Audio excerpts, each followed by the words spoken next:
Hindi, dae. Hindi pa lang kita sa start pa lang ne, parang introduction pa lang kang transcription. So, quick background. Life requires two processes. So, ang ano man lang life processes na one is storing and transmitting genetic information. And yung ikadua is catalyzing chemical reactions. So, ang pagpigsabing catalyzing, it is to speed something up. So, pag catalyzing chemical reactions, meaning nagpapadali siya kang chemical reactions. Like, baga may mga enzymes. So, some enzymes, they work as catalyzing chemical reactions. Then, 'di ba, pag sa storing and transmitting genetic information, 'di ba sa DNA one, and ang proteins man nagka-catalyze din siya sinda ng chemical reactions. So, mapupunta kita sa question na which came first? Parang yung concept na kung arin ang nainat kung chicken or kung egg. So, yung DNA kaipuhan niya ning protein to copy itself or to proceed with replication. Kaipuhan niya ning DNA to proceed with replication. Tapos, ang proteins naman, kaipuhan niya ning DNA to be made. So, kaipuhan kang proteins ning DNA for it to be synthesized or to be made. So, arin na ba ang nainot ganon? Tapos, may discovery sa Thomas Sech and colleagues noong 1981 na ano ninda ni sa study kang pag-study ninda kang protozoan na Tetrahymena thermophila. Tapos duman na found out ninda na ang RNA kaya niyang mag-catalyze ng reactions.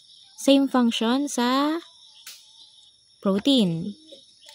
Tapos, yung RNA na yon, it can cut, replicate, and form peptide bonds between amino acid. So, because of this, parang pig-state niya na kaya niyang gibuhon ang both functions.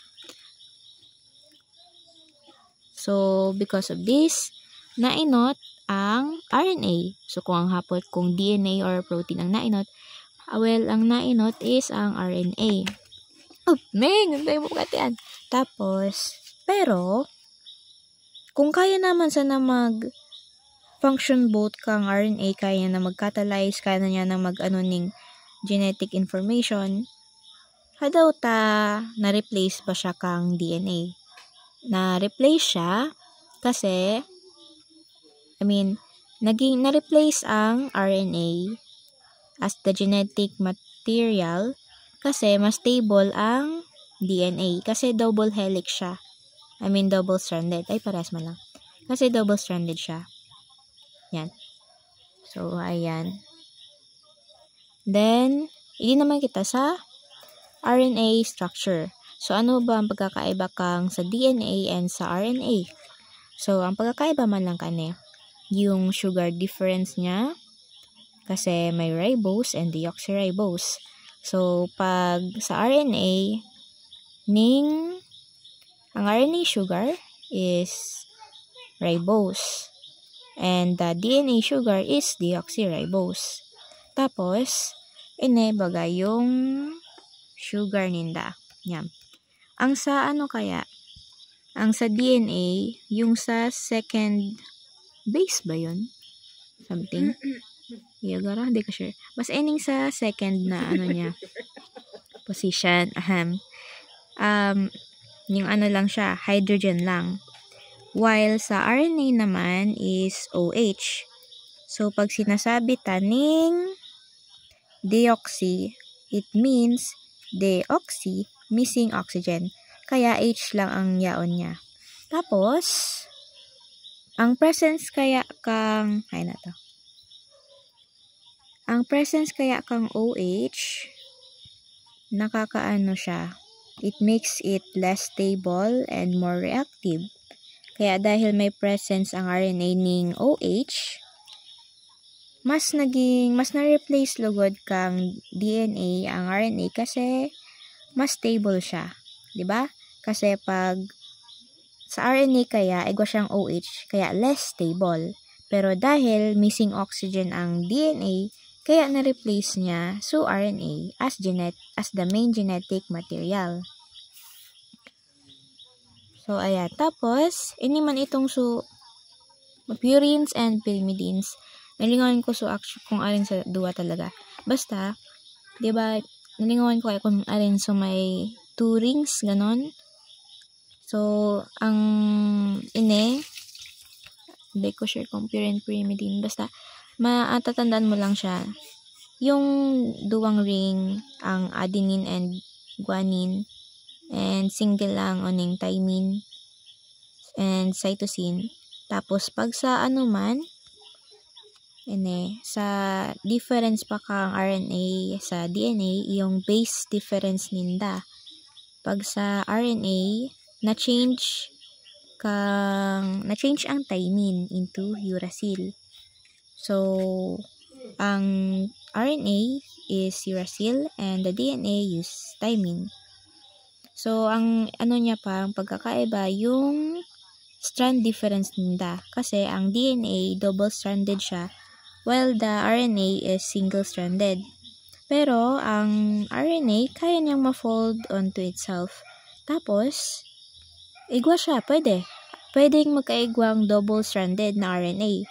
Pero, present lang siya sa ibang viruses. Yan. Then, proceed sa types of RNA and their functions. So, ang functions is for protein synthesis, ang RNA, and for gene regulation. Pero i-breakdown ito siya. Mayroon 2 types na RNA. Yung mga protein synthesis related RNA, tapos yung mga defense system naman. So, hindi kita sa protein synthesis related RNA. Igwa kitang 3 RNAs. Ribosomal RNA, messenger RNA, transfer RNA. Tapos, ining sa ribosomal or rRNA, it combines with proteins to form ribosomes. And, it combines with proteins to form ribosomes, which is the site for protein synthesis.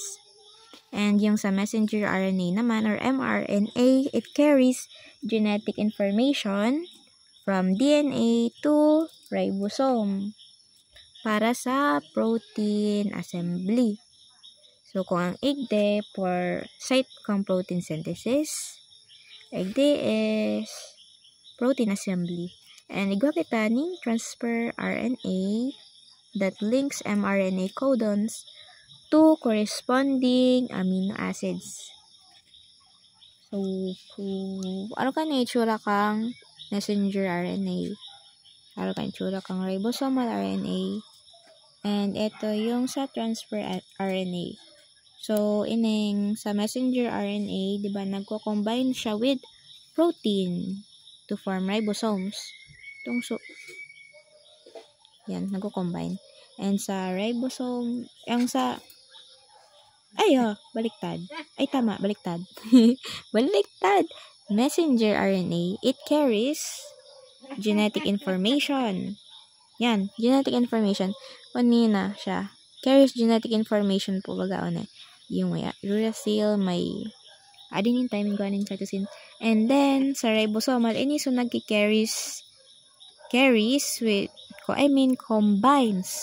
combines with proteins to form ribosomes. Di na. And sa transfer naman, siya naglilink kang mRNA codons to their corresponding amino acids. So, pigda-transfer niya, pigdadara, ganun, para sa corresponding amino acids ninda. And, balik kita sa prokaryotic RNA defense system. So, kung may synthesis, may nagde-defense naman. It is the CRISPR. Basta pagbabasa ko siyang CRISPR. Tayo madaling matandaan. CRISPR RNA. Or the CR-RNA. Na nagtatabang siya para ma-destroy yung foreign DNA, kunwari mga from viruses, in an RNA. Tapos, pag the ininda na-destroy, yung bacteria, magiging siyang bacteriophage. So, ang pigsasabi kang bacteriophage, yung ano na siya. So, mga virusinda that infects and replicates within bacteria. Tapos, ang term talaga kaone ning bacteria eater. So, na-infect niya na and nag-replicate na siya duman sa bacteria. And, so, kaya, yan. Pag dainan na na-destroy, they will become bacteriophage. Ma-infect sinda ka itong viruses. Kaya bako na siya ning bacteria alone. Yan. So, inhale, exhale. Hindi na kita sa transcription. So, ang pinaka-main goal or para sa ba talaga ang transcription, process siya to make RNA from a DNA template. Yan. Yan ang so kang process kang transcription. Tanganing magibo ning RNA galing sa DNA template. Ang DNA template man lang na inapod itong so if I'm